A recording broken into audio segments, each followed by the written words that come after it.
Maye muko bien. Meze neza. Kama mie ni shehe niko hapa ku mosque Ngewe ndahangaha kuri mosque ya Kasenga hafi yo ku Comforti. Baba, tunakuwa na siku mbili juzi na jana. Nyabona mubyeyi tumaze iminsi ibiri dufite ikibazo gikomeye cyane icya Wazalendo batumereye nabi n'ubujura. Bari kutwiba ubujura batukunyanganya amatelefoni, abantu kwamburwa amatelefone biri kugera saa 12 z'umugoroba.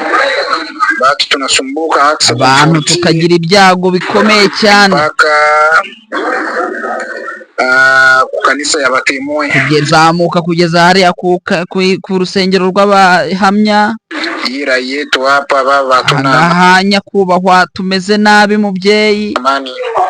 Hatuna amani, nta mahoro dufite na makeya. Amani kwa siku ya jana ile mida ku munsi w'ejo muri ayo masaha ya saa 12 z'umugoroba watoka mu kazi ko narudia napita rayi, abantu bari kwitambukira bavuye mu mirimo yabo bageze hano ku Comforti bamburwa amatelefone, bafata imbunda nini ya mashinigani PKM bararasa Kiana inamuswate umusore wari uhagaze impande hafi kugira ngo bamwivugane. Jana situation ambayo ilitokea jana hiyo hapa kwetu kuko byabaye ku munsi w'ejo ahangaha iwacu Axe Comforti, ahangaha kuri Axe Comforti tuko mu security kabisa, turi mu mutekano muke cyane, ntabwo tworohewe na gatondo.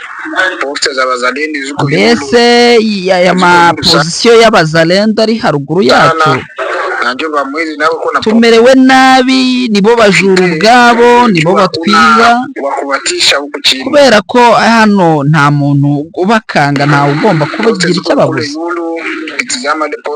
Mbese iyo urebye haruguru ukabona ko ntabwo biri kure y'iwacu, niyo mibereho mibi turimo. Vuga ntireka nkubwire, wenda urebe niba hari ukuntu ushobora kubwira abari aha hafi, wenda bakakumva, wenda bakatworohereza.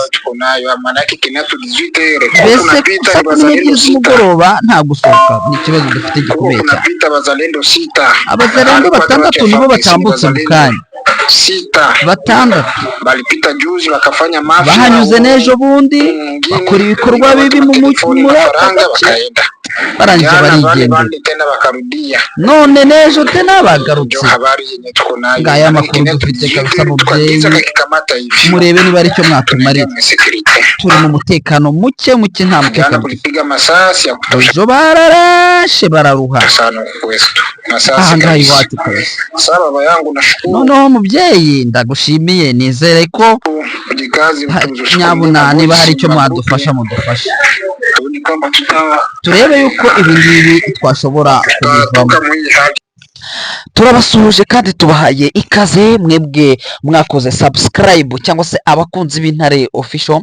Turongeye nanone turagarutse mu makuru yacu agezweho y'uyu munsi. Uyu munsi turi tariki 21 ni kuwa 4 ukwezi n'ukwa 8 2025, aho tugiye kugaruka kuri byinshi bigiye bitandukanye biri kuvugwa hirya no hino mu bice byose by'uburasirazuba bwa Repubulika Iharanira Demokarasi ya Kongo. Niho twibanda, niho duherereye, tuba tugaruka ku makuru ya politike, diplomasi ndetse n'umutekano, ariko kandi tukibanda ndetse no ku mibereho myiza y'abaturage. Tukagaruka ku makuru yo mu karere, dore ko aka karere byagaragaye ko nako kaje kugaragara muri iyi ntambara. Hafi ibihugu byose byavuzwe muri iyi ntambara, yemwe igihugu cya Uganda cyaravuzwe, igihugu cy'u Rwanda cyaravuzwe cyane, ndetse igihugu cy'u Burundi kiri mu ntambara, igihugu cya Tanzania cyageze mu ntambara, igihugu cya Kenya nacyo dore kirimo kiravugwa nyuma yo kohereza ugihagarariye mu mujyi wa Goma ibihugu hafi ya byose urabona ko igihugu cya Afurika y'Epfo ibihugu byose byaravuzwe. Niyo mpamvu rero twibanda muri aka karere k'ibiyaga bigari, ibihugu bifite aho bihuriye n'iyi ntambara yo mu burasirazuba bwa Repubulika Iharanira Demokarasi ya Kongo. Ni mu gihe ibiganiro by'i Doha i Qatar bikomeje, ariko kandi benshi bakaba bakomeje kugenda babinenga. Ku munsi w'ejo ni Max Prevot, uyu mugabo Maxime Prevot, uyu ni minisitiri w'ububanyi n'amahanga w'igihugu cy'Ububiligi, ubwo yari Kinshasa yagize ibyo atangaza bikomeye cyane, turabigarukaho, avuga ko atanyuzwe ndetse n'ibiri kubera i Qatar muri Doha, ariko cyo kimwe na M23 nayo yaje kuba ivuga ko ibyinshi mu bigiye byasinyweho nta na kimwe kigeze cyubahirizwa. Leta ya Kongo nayo ni nk'uko nguko, ni byinshi bikomeje kugenda bivugwa muri axe zigiye zitandukanye. Munyemerere dutangirire muri Kivu y'Amajyepfo, aho turagaruka kuri operation zikomeye cyane ndetse zivugwa ko ziri gukorwa na Colonel Ndabagaza. Ni muri axe y'uduce tugiye dutandukanye, aho hitwa nka za Muhuzi, Runywera, Mirandira, Mutanga, Cyuya, Karungu. Ni uduce tugiye dutandukanye tugiye kugarukaho, aho kugeza amagingo y'engaya muri iki gitondo cyo kuwa kane, naho nyuma y'imirwano yabaye ku munsi w'ejo aho bita Karungu, n'ubundi imirwano iharamukiye, tugiye kubiva imuzi n'imuzingo. Sindaza kuba ndi njyenyine, ndaba ndi hamwe na mugenzi wanjye, n'ubundi byose turaza kuba tubiva imuzi n'imuzingo. Turagaruka kuri byinshi bigiye bitandukanye, turasimbukira Ituri, turasimbukira Walikale ntabwo ibintu kugeza amagingo ya byoroshye.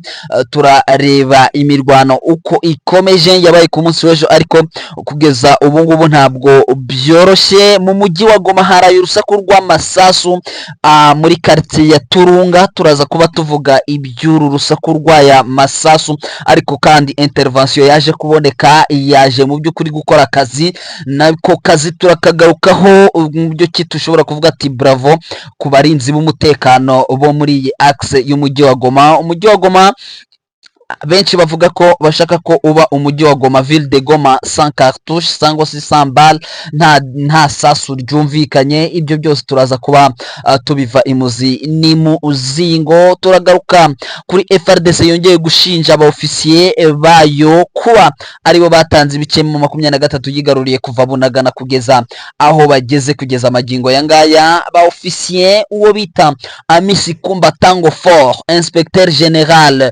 des FRDC, cyangwa se navuga ko ari umugenzuzi mukuru w'ingabo za FRDC, yaje gusohora urupapuro rukomeye cyane ruvuga ko abaofisiye bose bayoboye urugamba kuva urugamba rwatangira 2021 kugeza amagingo aya ngaya, yuko bagomba guhamagarwa bakabazwa. Ibi ngibi bikomeje nabyo kugenda bitangaza benshi.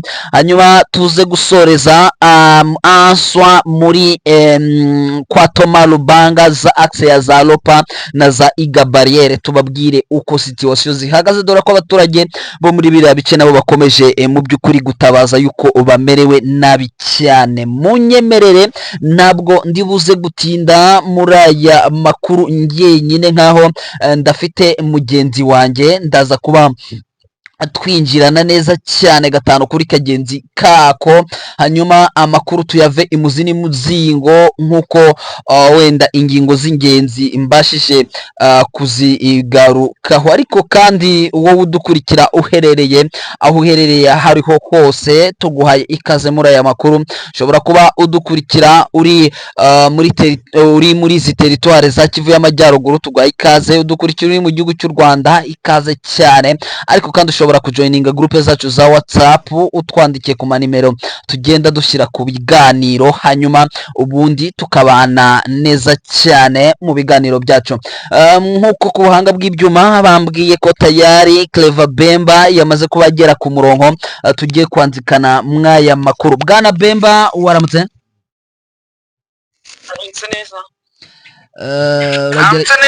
Yes, birumvikana neza cyane. Ndumva ijwi ririmo riraturika neza cyane. Twaramutse, turashima Imana. Wowe bimeze bite? natwe turaho twaramutse turakomeye turashimira Imana nta kibazo ntacyo dushinja Uwiteka rwose. Yes, ni byiza cyane. Amakuru yacu rero tugiye kwanzikira mu mujyi wa Goma rwagati, aho muri quartier hano muri Turunga haraye ikitwa urusaku navuga rwa amasasu. N'urusaku rw'amasasu navuga ko mu by'ukuri yari amasasu menshi yavuze, benshi baravuga bati ngirika ko ziri kugirikaniza ni nkuko ya terime bakunze kuyivuga ngo ni ngirika. Yumvikanye ariko hari hashize kabiri mu mujyi wa Goma. Mu by'ukuri twavuga ko ari umujyi utagira amasasu, gusa intervention yabonetse. Amakuru abashe gukurura weho waruherereye hehe ugereranyije naha humvikanaga urusaku rw'amasasu, kugira ngo wenda abakunzi bacu tubasangize uko situation yari imeze mbere yuko twinjira mu zindi acts. Wanda ugereranyije naho narindi ubona ko hari harimo intera, kuko njye narindi muri ya masasu yatangiye narindi ahantu bita za Kibwetivire, ariko ntabwo ari kure cyane uvuye hafi yo ku Congo cyangwa ku Kirishiwe. Hari nko mu masaha moya n'igice za nijoro. Amasasu yavugiraga donc ariyo Kibwetivire na za Kirishiwe na za ku Congo, biri mu mujyi wa Goma, ndetse hamwe ni muri quartier Majengo. Uko ngo ahaberaga amasasu n'ubundi havugiraga amasasu ni hariya kwa Kase shino bita Turunga. Kwa Kase shine mu Turunga. Ariko noneho amakuru twaje kumenya nuko ari Zanzalendo zaturutse hejuru, kuko Turunga iri muri groupement Muja, muri territoire ya Nyiragongo. Iri muri territoire ya Nyiragongo, kandi kugira ngo uzamenye itandukaniro ahantu umujyi wa Goma na Nyiragongo bitandukaniye biragoye cyane. Biragoye kuko birafatanye kabisa. Kuko amazara afatanye. Kuko hari igihe usanga umuntu afite parcelle iri mu mujyi wa Goma, donc inzu yubatse mu mujyi wa Goma no muri Nyiragongo, no muri Sheferi. None nuko ngo habaye amasasu menshi, kandi ari ahantu navuga hari commerce zikomeye, kuko ari hatuye abo muri communauté y'Abandandi burya cyane. Yego. Nuko ngo havugiye amasasu menshi, ariko intare za Sarambwe ziza kuzamuka, izindi ziza guturuka hariya kwa mwami hariya ku Sheferi de Bukumu. Baragenda baragotagota, bamaze kugotagota za Wazalendo zirukanga. None ikintu kije gutangaza, zirukanse nibyo nawabashije kunetralizwa ngo apfe, nta n'umuturage wenda wabashije guhura nayo masasu yaraswaga, ntawe nta muturage wakomeretse.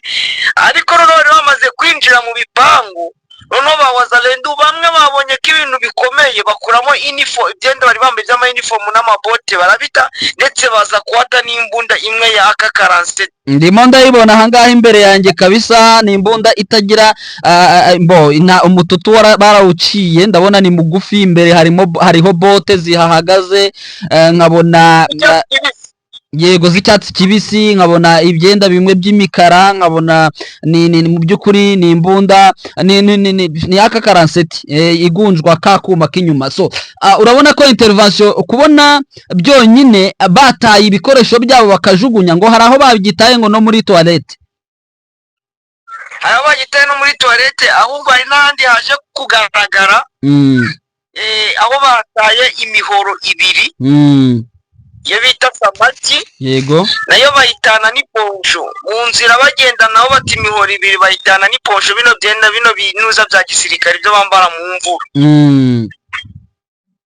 Yego, ubona yuko ntabwo byari biboroheye. Oya, ntabwo byari biboroheye, birumvikana n'umuntu wese ubibona. Urabona ko intervention yaziye igihe, kuko niba nta kigeze kwanza ikibanza umuntu ashobora kumenya nuko niba bashoboye guta ibikoresho byabo, imbunda zabo bakazita, birumvikana nta kintu bigeze batwara. Nta kintu bigeze batwara rwose. Icyo nakubwira cyo nta kintu bigeze batwara, n'iki kimwe. Ahubwo ibyo bari bazanye bo babitaye. Habaye gukiza, buriya no kuvuga ngo habaye gukiza ubuzima bwabo. Bakijije ubuzima bwabo rwose, nta kundi ko byagenda. Ariko banafashe inzira bazamuka berekeza iyo bita za Nyakagina. bafashe direction uriya musozi wa Nyakagina basa naho bari kwerekera muri musozi wa, urabizi ko Nyakagina iri munsi ya Mutaho berekeje n'ubundi weya nukuvuga ngo intare ziraza kumenya akazi ziri buze gukora muri za Nyakagina na za Mutaho kabisa. Inzego z'umutekano hariya twavuga ko zakoze akazi mu by'ukuri, yaba ingratitude turamutse tutavuze ngo congratulation kuri bo cyangwa felicitation, ba interveniye ku gihe, nta muntu wahaburiye ubuzima, abantu basahuwe, ahubwo urabona ko bataye ibikoresho byabo, navuga ko batabariye ku gihe. Yego wenda mwana matacari reka nongere mbwire abantu kuko ari ikibazo cyabaye hariya muri za Mubambiro. Urareba abana batoragura ibyuma byo kugurisha, hari abatoraguye grenade n'abana batatira baturikana, abana batatira baturikana baragenda barangirika, donc bari gravement malade, bari mu bitara n'igoma, ariko bashwanyaguritse inda zatobotse, donc byari nibyo bita kwangirika, malgré ntabwo bari bapfuye ariko bangiritse bimwe bikaze. Uri kumva ko hari ibindi bibazo bihari. Mubambiro igomba kuba irimo ibintu by'ama explosive menshi cyane, kuko urareba icyabayemo. Birumvikana ko inzego z'ubuyobozi nazo zigomba gushyiraho ibintu by'ubukangurambaga, nubwo bigoranye, kugira ngo wumvishe abana, ababyeyi nabo baka tenansharije, bakagira responsabilité zabo, kuko buriya kuvuga ngo abana bagiye muri za Mubambiro haracyarimo ibintu by'ibibunda n'ibikoresho byinshi cyane. Urumva ko ni ikibazo gikomeye cyane. Yego yes, reka rero twigire aho rubera, navuga ngo mbese aho bibera. Reka dutangirire muri Kivu y'Amajyepfo, ariko twatangiriye muri teritwari ya Warikaranga muri Kivu y'Amajyaruguru, tukaza kujya muri Kivu y'Amajyepfo nyuma, ko ku Kivu y'Amajyepfo hari byinshi. Wanyemerera tugatangira muri Warikare? Ni imirwano yatangiye ku munsi imaze iminsi, ntabwo navuga ngo yatangiye ku munsi w'ejo, ariko ku munsi w'ejo n'ubundi imirwano yari ikaze. Navuga ko yari imirwano itoroshye na gatoya. No muri iki gitondo amakuru aturuka, hari drone yacu ihari iri kutubwira ngo n'ubundi ngo imirwano irakomeje bwana Bemba muri teritwari ya Warikare. Ese ibi bintu biraza kuba birangira bite? FRDC ngo nayo yazamuye icyitwa force ingabo zazamutse ku rwego rukomeye cyane, nyuma y'uko M23 ngo ishyize ibirindiro muri axe ya Kaliki, ariko ngo hakaba hari amaseri d'attaque cyangwa se ngo uburyo bwo kuataka ku ruhande rwa FRDC kugira ngo basubizeyo basubize M23 inyuma. Iyi situation muri iki gitondo iramutse uko wabashe kubikurikirana? Situation uko iramutse muri iki gitondo hariya muri Kaliki, ni muri donc iri muri groupement wa Rwayungu, ariko ikaba imeze nkaho iri hagati ya groupement Rubereki. Hari ahantu harimo igikuyu kinini cyane, harimo ferme nini cyane, nuko ngo M23 andi muri ferme yaje yashyira defense imwe ihambaye, nongere bikubwire ihambaye cyane, ihambaye kugira ngo ubyumve. Noneho FRDC nayo iravuga bati kubashyize defense hano muri kino gikudoke ni ferme nini, ntabwo nzi amahegitari ifite, nabo baragenda bahazana indi defense nayo ihambaye FRDC. Noneho muri iki gitondo nuko ngo M23 yavuze ati ngo ntabwo duturana namwe basha, yagiye bakorera operation, bari bamaze kwestara imbunda bita 12 urazizi, FRDC reste 12 zigera muri 3 izitunze, donc na za Gatyusha yerekeza imitutu muri ya nuza muri ya defense ya M23. M23 iranyemerera za 12 eshatu irazitwaye, itwara muri za Gatyusha imanzi itwaye mwe ebyiri, za maje za Bashinigane sinakubwira. Noneho wenda ntabwo ndamenya pira uko byitwaye, ariko abafashwe mateka, bafashwe mateka bari barimo toki, babandi bari kuri za mbunda bita ngo nibarana ibiki n'ibiki, babusanze bwose bwamaze gusinzira, ariyo bita operation alerte. Babakoreyo bita operation alerte, barabitwara baranabatwara, kandi yari defense ihambaye rwose, barimo bamaze kwestara aho ngaho. ibi ngibi uyu mutwe wa M23 ukunze kubikora mu bice bigiye bitandukanye, bakabona ahari igikoresho kirenze. Ndabyibuka mu minsi ishize icyitwa Pareko FF kugeza amagingo ya navuga ko isa nkaho yabaye neutralize, ariko mu buryo bumwe cyangwa ubundi ikaba igihari. Yagize itya bazamukana icyitwa igikoresho, bayihereza igikoresho, bayizanira bote, bayizanira imyambaro, amatraining, ibiki, imyenda ngo ishoboye ishyamba. M23 irabinyemereye, irabimenya, imenya yuko babizamuye, babibakuraho ku rwego rudasanzwe, nta na kimwe bigeze batwara, ahubwo bamwe muri bo baza kwasiga ubuzima, birangira ntacyo babonye. Bazana ibyo bibote byose bihera abaturage bo muri biriya bice n'abatemwe. Ku bijyanye n'ibikoresho M23 irabizana ibiha abaturage. None igikoresho operasiyo kujya gushyikiraho igikoresho kiri ndetse mu buryo buri siransiye, bakajya bakibuka babagezemo. Navuga ko abari bari imbere barinze izo mbunda ubwo buri abo bari bagiye he? nibo bafashwe abo bari donc nibo bafashwe matekwa, aribo bariya barana n'abazirasisha bafashwe. Yes, ntabwo byoroshye. Tukomeza tubikurikiranye, wenda wenda casualty report cyangwa report ya risese na majoro turaza kubimenya uko byagenze. Turaza kubimenya mu makuru yacu ari imbere, kuko buriya no kuvuga ngo ibyo byabaye abantu baba bakiyakurura drone zacu ziba bagenda hejuru zireba, ubwo mu kanya ziraba zamaze kuba zitugezaho amakuru yuzuye kabisa, mu by'ukuri full package. Eka twihute wenda haduse n'abahavuye harya buriya amasisi kugeza amagingo ya hari ikidasanzwe gihari.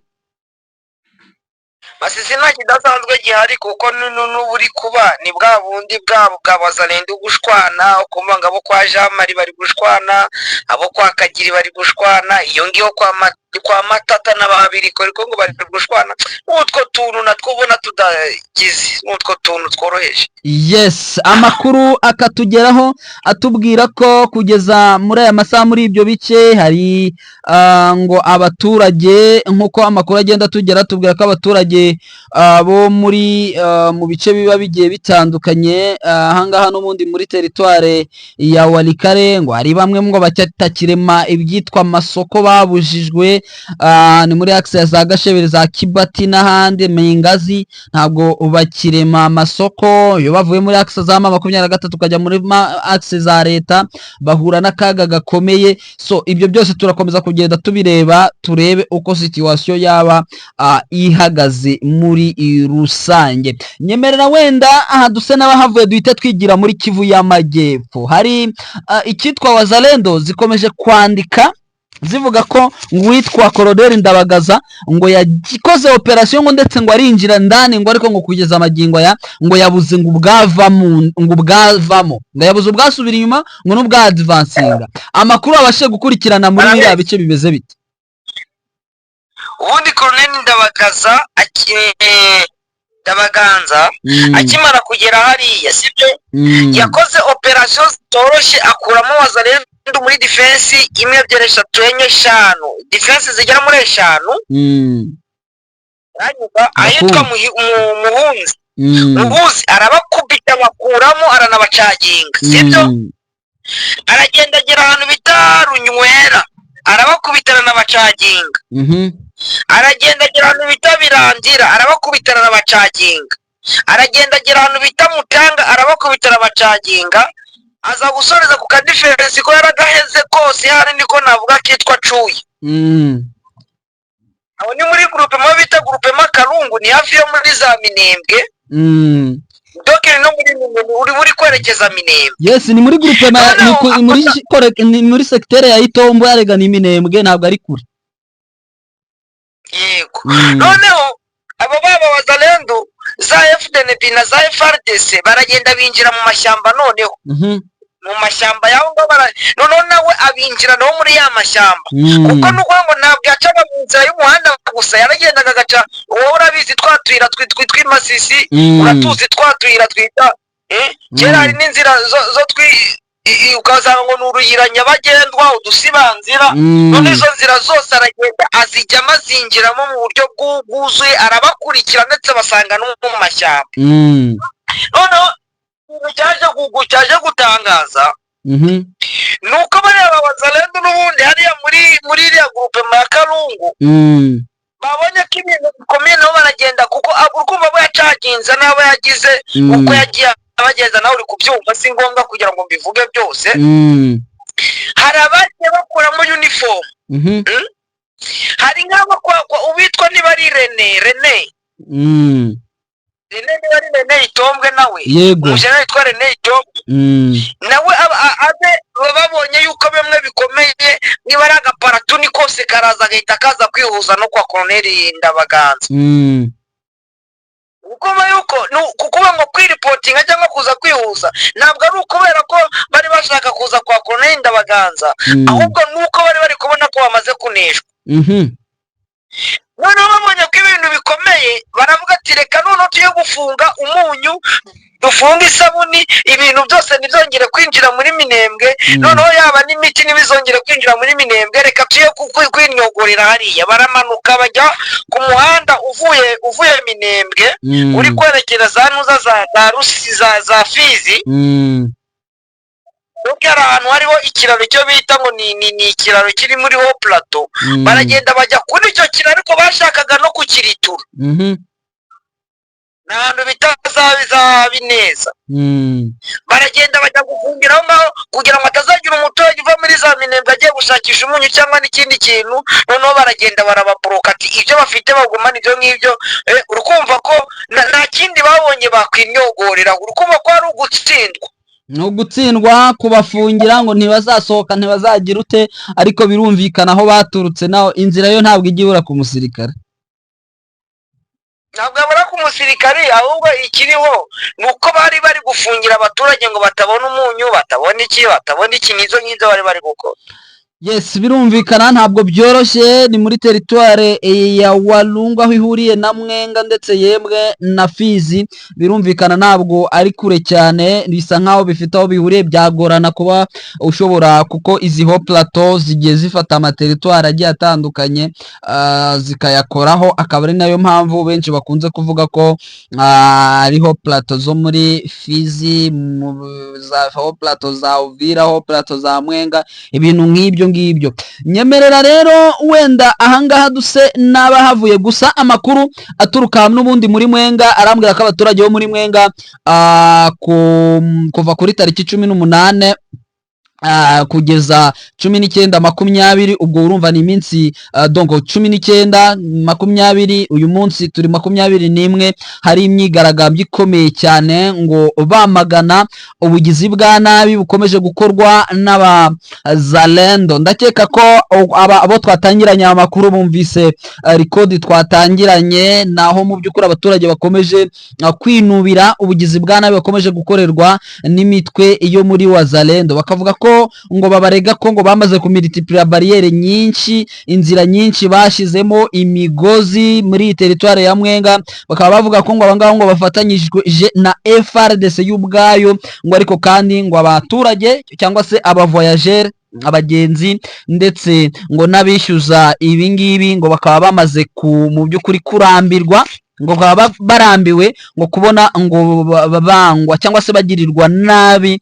n'ingabo zishinzwe kubarinda ngo ni ikibazo gikomeye cyane bakaba bavuga ko ngo barakomeza bakaba muri greve uribuka greve yo mu minsi ishize yabereye muri axe ya Kamituga uduce tugiye dutandukanye turimo Mwenga centre agace kitwa Kibumba ntabwo ari Kibumba yahangane Kibumba yo muri Mwenga agace kwitwa Rugushwa n'agace n'amabutike agiye atandukanye abangaba abaturage bavuze ko ngo ibingibi ngo ku muhanda ngo uturutse Bukavu werekera muri Mwenga bavuga ko ngo badashaka kugira icyo batanga ngo cyane cyane ko ubwo ni route nationale nimero ya 2 ngo siritu ku kiraro cyitwa Zokwe bakavuga ko ngo ahanga ngo batashaka ngo ikitwa barriere ngo ndetse ngo ibingibi ngo bakaba babyamaganiye kure ariko se biraza gukunda bwana Bemba ibingibi byo wazalendo zo gahunda yazo ni ugusahura buriya ntago baje sinzi niba barabahaye imbunda ngo baze mu rugamba dore ko no mu mujyi rwagati wa Uvira basahura bakora ibyo bashaka